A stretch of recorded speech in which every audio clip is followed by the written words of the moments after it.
দোস্ত বলো দোস্ত। ওই দেখো আমার পিতা আমাদের জন্য একটি কি সুন্দর সোনার নৌকা বানিয়েছে।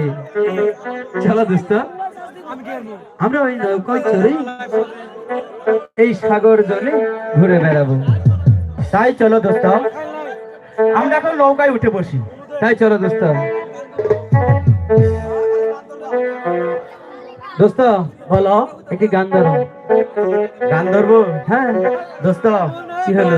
আমার শরীরটা তো ভালো না, জ্বর। আমি তো আছি, তাই বলছিলাম কি তুমিও ধরিও। আমারও ঠান্ডা। হ্যাঁ ধরো।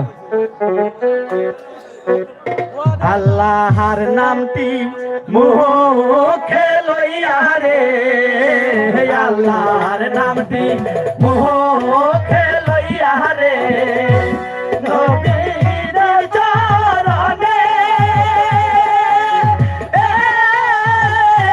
ভাসাইলাম সোনার নৌকা রে, ভাসাইলাম সোনার নৌকা রে, অকুর